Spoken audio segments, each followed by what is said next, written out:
The repair outpost on Velshara had the permanent smell of ozone and scorched metal, a combination that Kale Torrens had learned to ignore after 3 months of breathing it. He crouched beside the primary shield generator, running diagnostics through his handheld scanner while sweat dripped from his nose onto the dust-covered equipment. The planet's 2 suns made every afternoon feel like working inside an oven, and the thin atmosphere meant his lungs burned with every breath. "Kale, the thermal regulator is reading amber again," Zictra called from across the equipment bay. The young Velkari soldier stood nearly 7 feet tall, her chitinous exoskeleton gleaming purple-black in the harsh light. Her 4 arms manipulated tools with the easy dexterity of her species, while her compound eyes tracked multiple data streams simultaneously. "Yeah, I see it," Kale replied, not looking up from his scanner. "It's been running hot since that sandstorm 2 weeks ago. I've got replacement parts on order, but supply convoys aren't exactly prioritizing HVAC components when ammunition is running low." Zictra made a clicking sound that the translator in Kale's ear rendered as concerned amusement. "You humans and your obsession with optimal temperatures. How did your species survive long enough to reach space when you require such narrow environmental parameters?" "Stubbornness mostly." Kale wiped his forehead with his sleeve and stood, his knees popping in protest. At 32, he was already feeling the wear of contract work on frontier worlds. And really good insulation technology.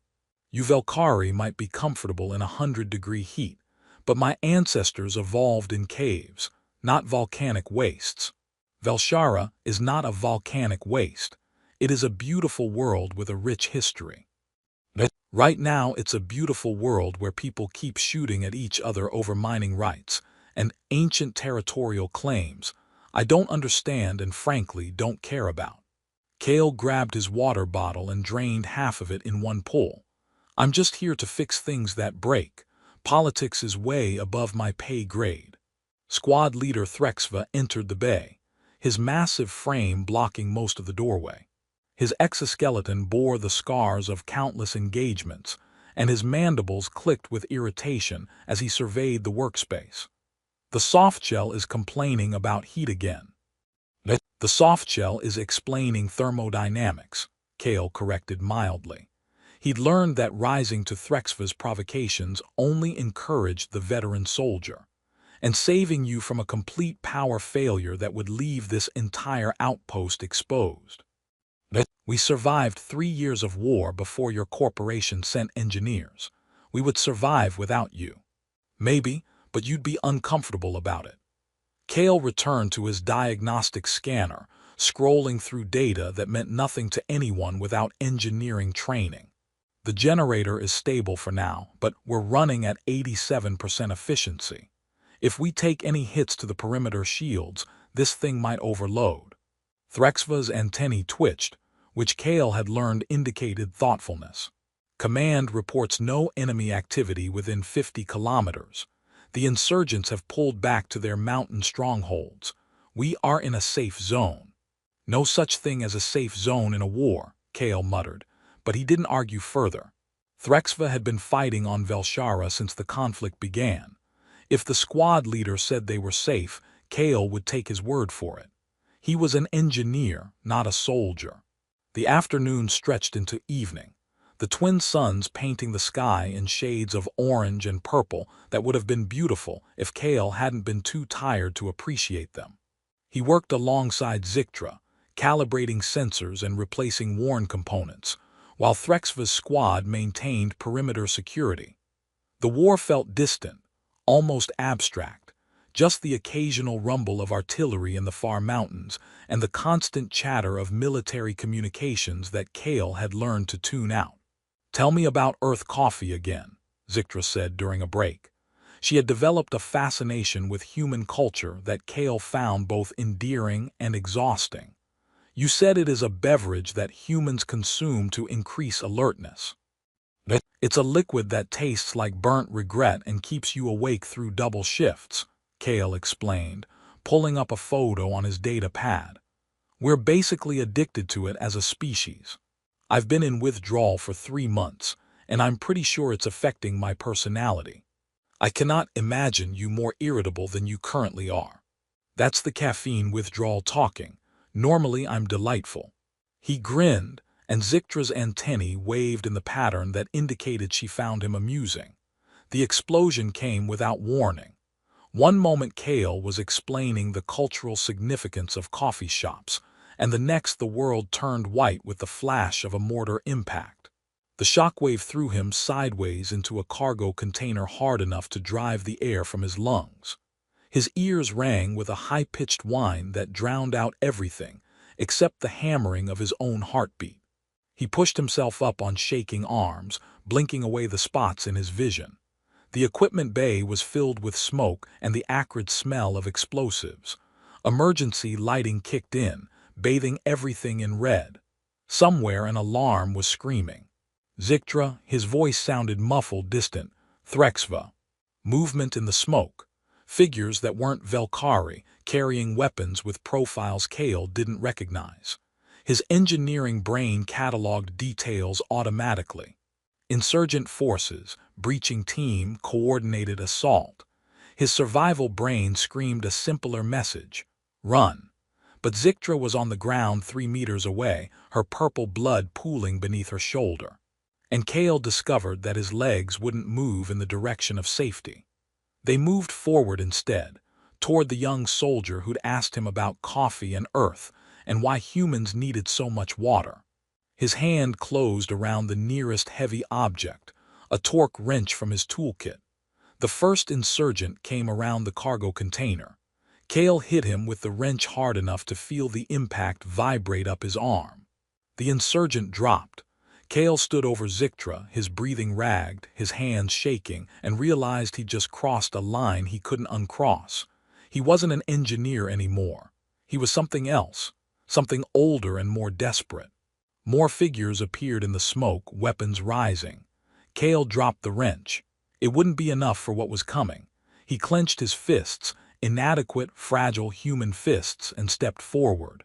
Threxva's voice roared from somewhere in the chaos. Softshell, get down. But Kale didn't get down. His body had made a decision his mind was still trying to process. He moved toward the enemy like gravity had reversed, like retreat was a word his DNA had forgotten. The second insurgent fired. Kale felt the plasma bolt scorch past his ear, felt his skin blister from the heat. Didn't matter. He closed the distance, drove his shoulder into the insurgent's midsection and felt something crack. Not in him. In them, more shapes in the smoke, more weapons, more targets between him and Zictra. Kale's vision narrowed to a tunnel. His hearing faded to a dull roar. Every civilized thought in his brain shut down, replaced by something ancient and simple. Protect the pack. Fight the threat. Don't stop moving. He didn't realize he was screaming until later, when someone would play back the outpost's security footage and he'd hear the sound coming from his own throat. Not words, not language, just raw human noise. The equipment bay had become hell in miniature. Smoke choked the air, emergency lights strobed across bodies and blood, and the sharp crack of plasma weapons created a rhythm of violence that Kale's mind couldn't fully process. He'd moved past thinking, operating on instinct that millions of years of evolution had hardwired into human nervous systems. An insurgent materialized from the smoke, blade extended. Kale's engineering training cataloged it as a monomolecular edge capable of cutting through armor plating. His survival instinct registered it as a threat and calculated distance, angle, momentum. He twisted sideways, felt the blade slice through his work shirt and draw a line of fire across his ribs. The pain was distant, unimportant. He grabbed the insurgent's weapon arm with both hands and drove his knee upward with every ounce of force his legs could generate. The insurgent made a sound that transcended species, pure agony. Kale ripped the blade from nerveless fingers and threw it away. Weapons required skill he didn't have. His fists, crude as they were, he understood. Kale, fall back. Threxva's voice cut through the chaos. The squad leader was firing controlled bursts from behind an overturned equipment crate. his 4 arms working in perfect coordination to reload and aim simultaneously. "You are unarmored. Unweaponed, you will die." Probably true, some distant part of Kale's mind acknowledged. But Zictra was still down, still bleeding, and 3 more Velkari soldiers were pinned in the corner of the bay under heavy fire. Running meant abandoning them. Evolution had taught humans many things, but abandoning the pack to save yourself wasn't one of them. Another insurgent came at him, this one larger and wearing combat armor that would deflect anything Kale could throw at it. Logic said retreat. Kale's body said otherwise. He ducked under the first swing, stepped inside the insurgent's guard, and slammed his fist into the vulnerable joint where armor plates met at the neck seal. His knuckles split against the edge of the armor. Didn't matter. The insurgent staggered and Kale hit the same spot again, then a 3rd time until something gave way and the enemy dropped. His hands were bleeding now, split skin revealing raw meat beneath. Each impact sent pain signals screaming up his arms. His brain registered them and discarded them as irrelevant. Pain meant he was alive. Alive meant he could keep fighting. "What are you?" One of the Velkari soldiers shouted, her translator barely parsing the words through her species' clicking language. She was staring at Kale with all 4 of her compound eyes, mandibles spread wide in what might have been fear or awe.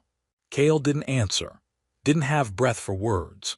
He grabbed a piece of broken equipment, some kind of mounting bracket, and wielded it like a club as 2 more insurgents pushed through the smoke. His movements were neither trained nor elegant. He fought like someone who'd watched too many action movies, and then forgot all of it under adrenaline, relying instead on the simple physics of mass times velocity equals broken bones. The bracket connected with an insurgent's head. The insurgent went down and didn't get up. Somewhere in the chaos, Threxva was organizing a counterattack. The surviving Velkari soldiers rallied, their plasma rifles creating lanes of fire that cut through the enemy assault. But the insurgents had numbers and surprise and superior positioning. The outpost's defensive systems were offline. Communications were dead. This was going to be decided by whatever force could endure longer. Kale took a hit to his left side that felt like being kicked by a horse. He went down hard, rolled with the impact like some half-remembered advice from a training video, and came up already swinging. His fist caught empty air. Then his other fist found a target and he felt cartilage crumple beneath his knuckles. An insurgent's rifle butt caught him across the face. His vision exploded into stars. Blood filled his mouth. He'd bitten through his cheek. He spat red and kept moving forward because backward was death and stillness was death, and the only direction that made any sense was toward the enemy. They were afraid of him now. He could see it in their body language, in the way they hesitated before engaging. Here was this soft-bodied creature with no armor, no weapons, no rational reason to still be standing, and yet he kept coming. It violated their understanding of how combat worked. Kale grabbed an insurgent's weapon, not to fire it but to use as a lever, yanking the enemy off balance and delivering a headbutt that made his skull ring like a bell. Stars filled his vision again. Might have a concussion. Didn't matter.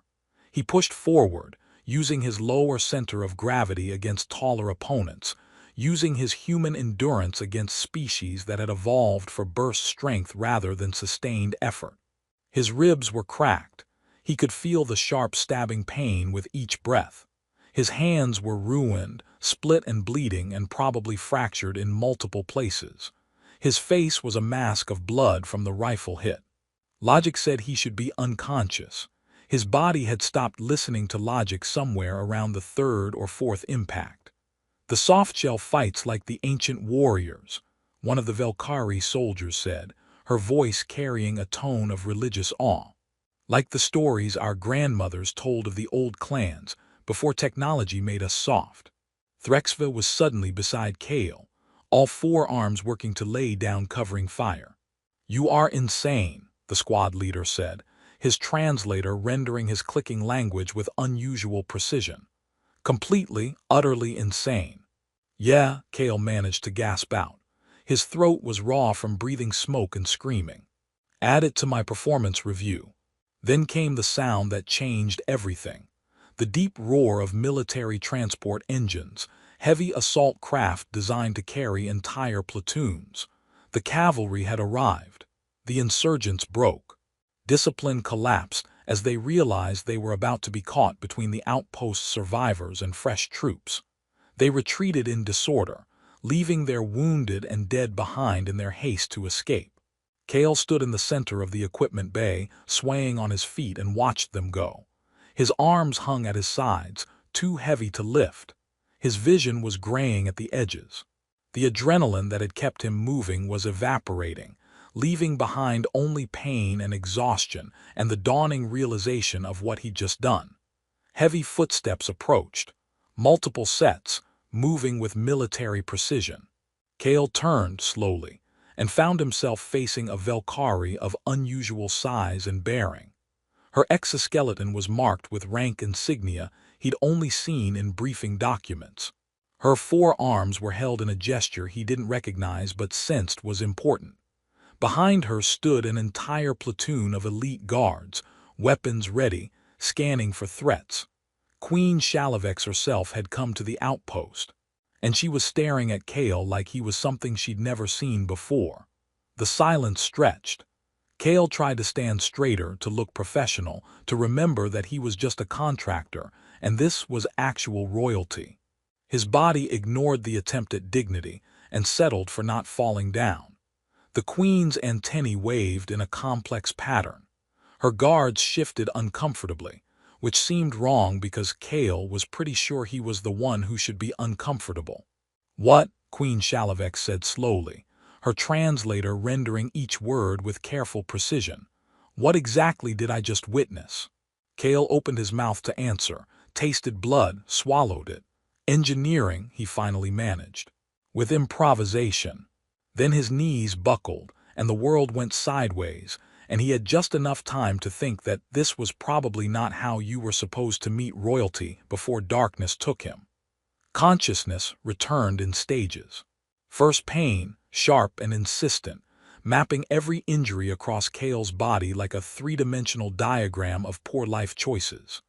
Then sound, medical equipment beeping, voices speaking in low tones, the mechanical hum of what he recognized as Valkyrie healing technology. Finally vision, blurry and doubled until he blinked enough times to force his eyes to focus. He was in a medical bay, that much was clear. Not the basic field hospital setup the outpost maintained, but something far more sophisticated. The walls curved in organic patterns, and the air smelled of the antiseptic compounds the Valkyrie used for wound treatment. His hands were encased in regenerative casts that pulsed with soft blue light. His ribs were wrapped in compression bandaging that made breathing painful but possible. "He wakes," a familiar voice said. Zictra appeared in his peripheral vision, her shoulder wrapped in similar healing technology. She looked battered but alive, which was all that mattered. "You're okay," Kale said, his voice rough, speaking hurt, which suggested his throat was damaged from breathing smoke or screaming or both. "I am functional thanks to you." Zictra's antennae waved in the pattern that indicated deep gratitude. "You stood over me while I bled. You fought with your bare hands against armed insurgents. This is not the behavior of an engineer." "Yeah, well, my job description just says other duties as assigned. I'm pretty sure combat falls under that." Kale tried to sit up and immediately regretted it as his ribs informed him, with great emphasis, that movement was a terrible idea. "Do not strain yourself. The medical drones indicate you have sustained 17 distinct injuries, 4 of which would have been fatal to a Valkyrie of equivalent mass." "Humans are hard to kill," Kale said. "We evolved on a planet that really wanted us dead, so we got stubborn about surviving." "Yes," another voice said from the doorway. "I am beginning to understand this about your species." Queen Shalavex entered the medical bay, her royal guards taking up positions outside. She moved with the fluid grace of someone comfortable with her own authority, But there was something in her posture, in the precise angle of her antennae, that suggested she was here for more than a routine inspection. Kale tried to stand, remembered he couldn't, and settled for a nod that made his head throb. "Your Majesty, I apologize for not standing. I'm told it's a bad idea right now. You will remain still and allow your body to heal." The Queen approached his medical bed, studying him with the kind of intense attention usually reserved for complex strategic problems. "I have reviewed the security footage from the attack multiple times, and each time I am forced to confront something that contradicts my understanding of human capability. If this is about protocol violations, I can explain. This is not about protocol." She gestured with one of her 4 arms, and a holographic display materialized above Kale's bed. Security footage from the equipment bay played in stuttering frames, showing him fighting against impossible odds, showing him taking hits that should have ended the engagement, showing him continuing to move forward when any rational being would have retreated. "This," the Queen said, "is about trying to understand what drives a species to fight without claws, without armor, without any of the evolutionary advantages that make warfare survivable." She paused the footage on an image of Kale standing over Zictra's wounded form, fists raised, face bloodied. "What were you thinking in this moment?" Kale studied the image, tried to remember his thought process. "I wasn't thinking." "Not really. Zictra was down. Threxva's squad was pinned. Running would have meant leaving them." "Yes, and preservation of your own life. That was not a consideration." "It was, I just couldn't make myself care about it more than keeping them alive." He looked away from the hologram, meeting the Queen's compound eyes. "I know that doesn't make tactical sense. On the contrary, it makes perfect sense for a species that survived by forming extremely strong pack bonds." The Queen deactivated the hologram. "My military scholars have studied human history. Your people endured ice ages, predators, diseases, and countless environmental pressures that should have driven you extinct. You survived through cooperation and the willingness to sacrifice individual safety for group survival." "We're social animals," Kale agreed. "Most dangerous predator on Earth isn't the one with big teeth. It's the one that works in teams." Threxva entered the medical bay, his massive frame somehow appearing diminished in the Queen's presence. The squad leader's antennae were held in a position Kale had never seen before, something that looked like profound respect mixed with unease. "Your Majesty, the softshell should not be disturbed during healing." "Do not call him that again," Queen Shalavek said quietly. The temperature in the room seemed to drop. "Kale Torrens is not a softshell. He is a human, and that designation now carries implications we must understand." Threxva's mandibles clicked in confusion. "I do not understand, Your Majesty." "Then let me explain what I witnessed." The Queen turned to address both Threxva and Zictra. "I arrived expecting to find a slaughter.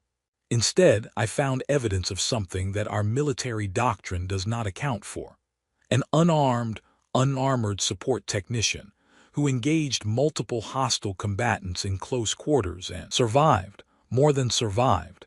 He drove them back through sheer refusal to accept defeat." "He is very stubborn," Zictra offered helpfully. "It is more than stubbornness. It is a biological and cultural adaptation that makes humans uniquely dangerous." The Queen accessed another holographic file, this one showing comparative data on species physiology. "Humans possess remarkable endurance, yes, but more significantly, they possess pain tolerance and adrenaline response systems that allow them to continue functioning through injuries that would incapacitate other species.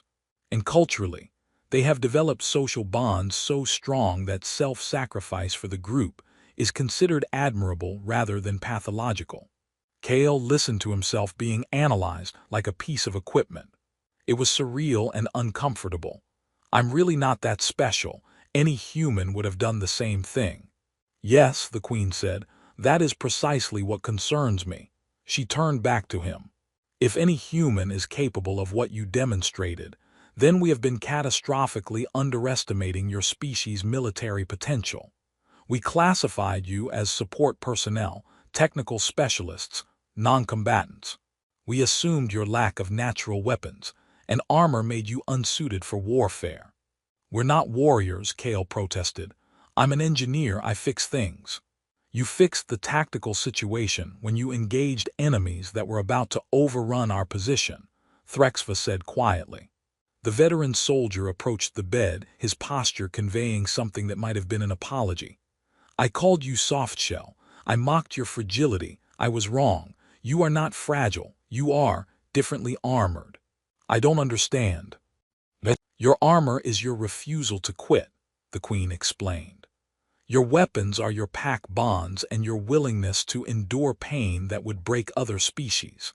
These are not advantages we account for in our military models because they do not appear in our biology or our culture. She gestured, and a medical drone approached with what looked like official documentation. I am issuing a formal reclassification of human contractors serving with Archonate forces. You are no longer designated as support personnel.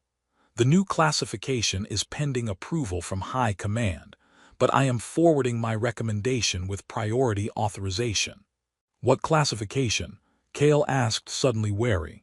Combat Auxiliary with Special Operations Potential. The Queen's antennae indicated satisfaction. And I am recommending that future contracts with human engineering firms include explicit combat training protocols. Not because we expect you to fight, but because it appears you will fight regardless of training, and we would prefer you survive the experience. Kale wanted to argue, to explain that he was just one person who'd panicked and gotten lucky, but the security footage made that impossible. He'd done something that contradicted every assumption the Archonate held about human capability, and now he had to live with the consequences. I just wanted to fix shield generators, he muttered. And you still can, Zictra said, her antennae waving with amusement. But now we know that if the shields fail, you might fight off the enemy with a wrench and sheer determination. That is not a viable combat strategy. Perhaps not for us, Queen Shalavek said. But for humans, I am no longer certain what is or is not viable. You have shown me that my understanding of warfare was incomplete. There are weapons beyond claws and energy rifles. There is the weapon of a will that refuses to break. She turned to leave, her guards falling into formation. At the doorway she paused. Rest, Kale Torrens, heal, and when you return to duty, know that the Archonate sees you differently now. You are not simply a contractor. You are a reminder that strength takes many forms, and the most dangerous opponent is the one who will not acknowledge defeat. After she left, silence filled the medical bay. Kale stared at the ceiling, processing everything that had just happened. So, Zictra finally said, about that Earth coffee, do you think it contributes to your species' refusal to quit? Perhaps it is a performance enhancement drug. Despite everything, the pain, the exhaustion, the surreal conversation with royalty, Kale laughed. It hurt his ribs terribly, but he laughed anyway. Yeah, he said, that must be it.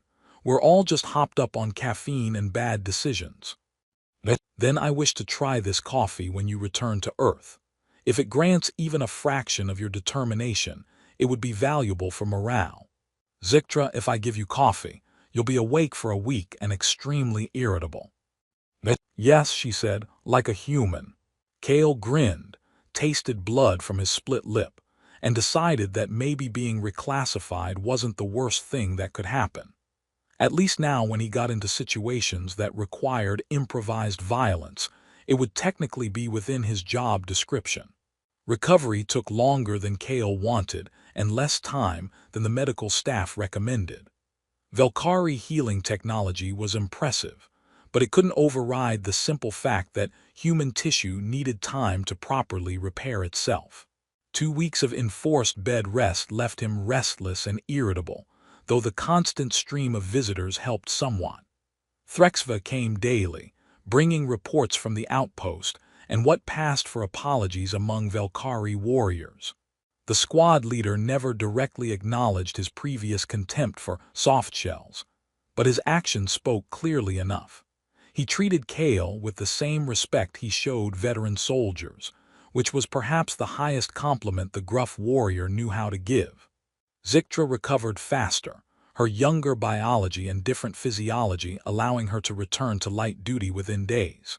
She used her free time to research human culture with even more enthusiasm than before, bombarding Kale with questions about everything from Earth's gravity to human mating rituals, the latter of which made him deeply uncomfortable. "I am simply trying to understand if your combat effectiveness correlates with reproductive displays," she explained earnestly. "Many species exhibit increased aggression during mating season." "Humans don't have a mating season," Kale said, rubbing his temples in a gesture that Zictra had learned meant, "This conversation is giving me a headache. We're aggressive year-round. It's kind of our thing." "Fascinating. So the willingness to fight is constant rather than cyclical. Can we please talk about literally anything else?" The most unexpected visitor came on the 8th day of recovery. Kale was attempting physical therapy, carefully moving his healing hands through prescribed exercises, when the medical bay doors opened to admit a delegation of Velkari officers he didn't recognize. Their armor bore markings that indicated high rank, and their posture conveyed the kind of self-importance that made Kale immediately wary. "Kale Torrens," the lead officer said, her translator rendering her clicking language with formal precision. "I am Commander Vixala of the Archonate Strategic Planning Division. I have been authorized to discuss your future deployment with the military." "I'm an engineer with Terran Solutions Corporation," Kale replied carefully. "My deployment is determined by my contract supervisor, not the military. Your contract has been renegotiated." Vixala produced a data pad and handed it to him. "At the request of Queen Shalavex herself, your corporation has agreed to extend your assignment and modify your role. The compensation adjustment is substantial." Kale scrolled through the document, his eyebrows rising as he processed the numbers. Substantial was an understatement. They were offering him 3 times his current salary plus hazard bonuses that suggested they expected him to be in regular combat. "This says I'm being assigned to a rapid response engineering unit attached to the Queen's personal fleet." "Correct. You would accompany military operations to provide technical support and, when necessary, combat assistance." "I'm not a soldier." "No," Vixala agreed. "You are something potentially more valuable. You are a human who has demonstrated capabilities we wish to study and potentially replicate in training protocols for other species." Zictra, who had been quietly observing from the corner, made an excited clicking sound. "Kale will teach us to fight like humans. This is excellent. I wish to learn the headbutt technique." "The headbutt technique is called a terrible idea that will give you a concussion," Kale said. "I don't recommend it. But it was effective. It was desperate, there's a difference." He turned back to Vixala. "I need time to think about this." "Of course. You have 3 days to review the contract and provide your decision." The commander's antennae tilted in what might have been respect. "The Archonate does not compel service. But we hope you will consider that your presence may save lives. Your actions at the outpost certainly saved several." After the delegation left, Kale sat in silence, staring at the contract terms. The money was almost irrelevant, though it was enough to pay off his family's debts and then some. What mattered was the implication that he'd become something other than what he'd set out to be. "You are troubled," Zictra observed. "I came here to build things, to fix infrastructure and help people put their world back together after the fighting stopped. Now they want me to go toward the fighting instead. Is that so different? You will still be helping people. You will simply do so in more immediate circumstances." "I could die. You almost died at the outpost. The difference is that now you would be compensated appropriately for the risk." She moved closer, her compound eyes reflecting the medical bay's soft lighting. I do not pretend to understand human psychology, but I know that when I was wounded, you did not calculate probability of survival before acting. You simply acted. That suggests you are someone who runs toward danger rather than away from it. That suggests I'm an idiot. Perhaps, but you are an idiot who saved my life and the lives of my squad mates. If you are going to continue being this type of idiot, you might as well be properly equipped and supported. Kale couldn't argue with her logic, infuriating as it was.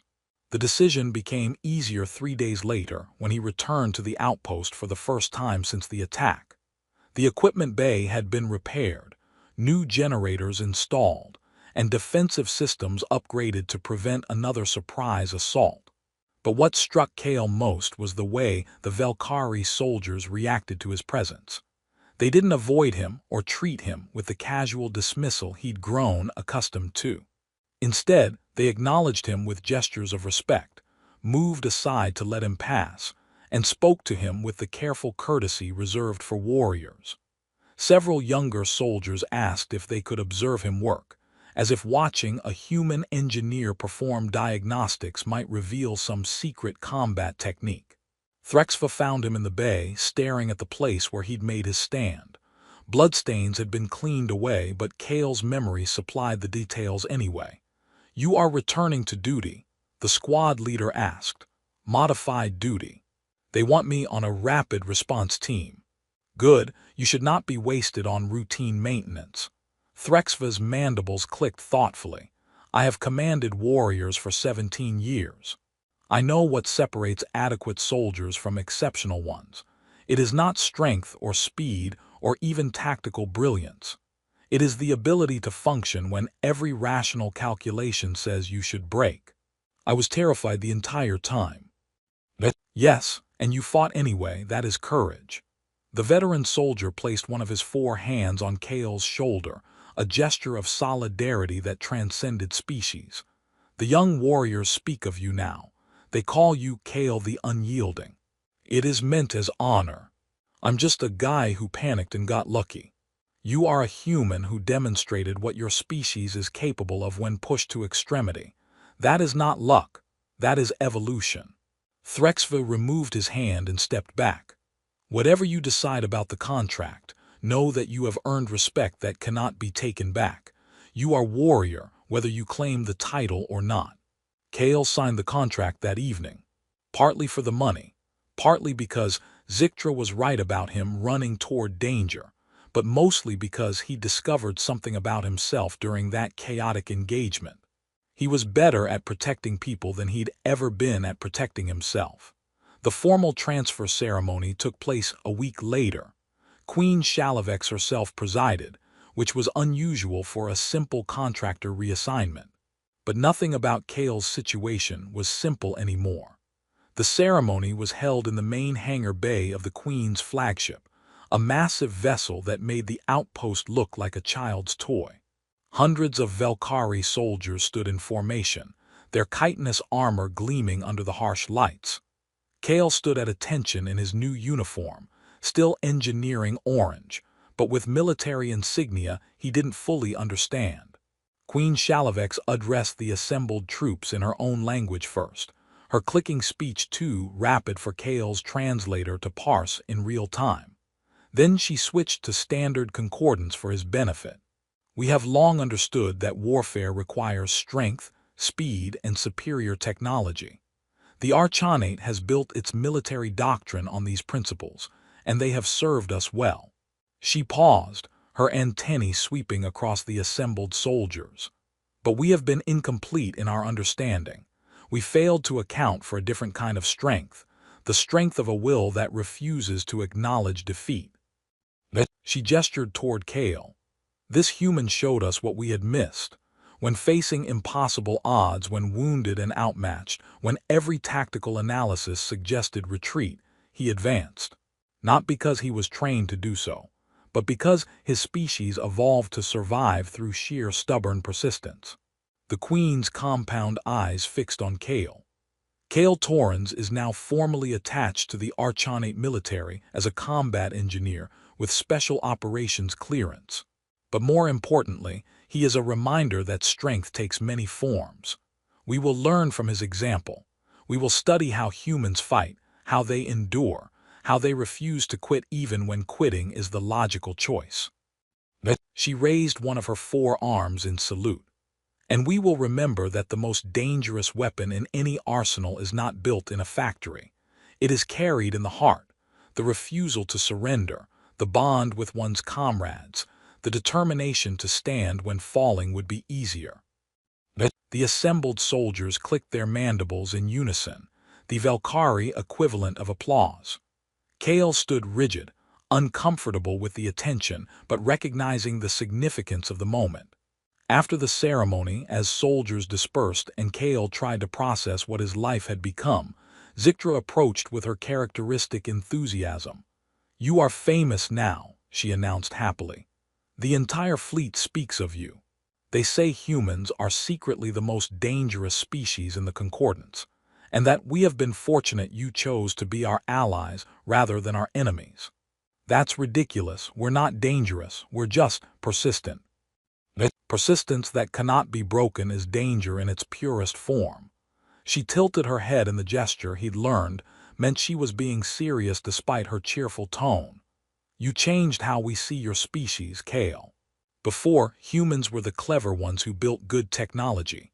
Now you are the stubborn ones who will not die when they should. That is far more frightening. Great, we've gone from harmless nerds to terrifying murder apes." "Yes, it is an improvement." Zictra's antennae waved with amusement. "Though I still wish to try this coffee you speak of. If it contributes to your unkillable nature, it must be studied." "If I give you coffee, you're going to hate it and question why humans drink something that tastes like burnt sadness. Then it will be like your combat strategy, unpleasant but effective." Kale laughed, the sound echoing in the vast hangar bay. Around him, Valkyrie soldiers moved with purpose, preparing for deployments and missions he would soon be part of.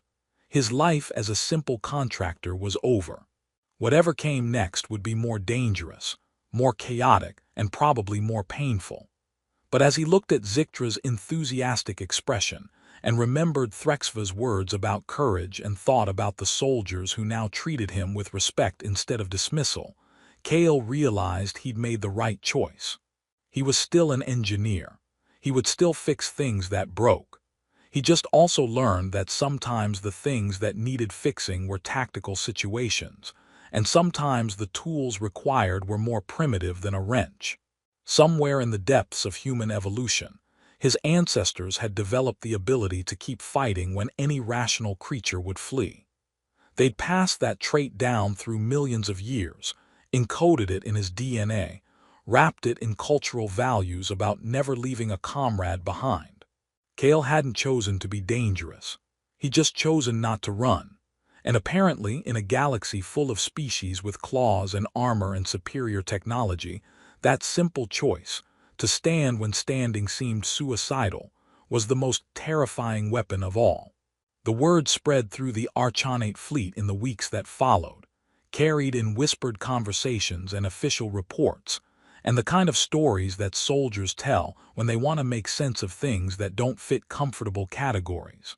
Human, not softshell, not fragile, not weak. Human. And that word, spoken with a mixture of respect and unease, carried new weight now. It meant stubborn. It meant unkillable. It meant someone who would fight with bare hands if necessary and refuse to quit even when quitting was the only logical option. Kale Torrens had set out to be an engineer. He'd become something else entirely. A reminder that the most dangerous species in the galaxy might be the one that simply wouldn't acknowledge when it was beaten. And in the cold mathematics of warfare, that counted for more than claws or armor or any weapon technology could provide. It counted for everything.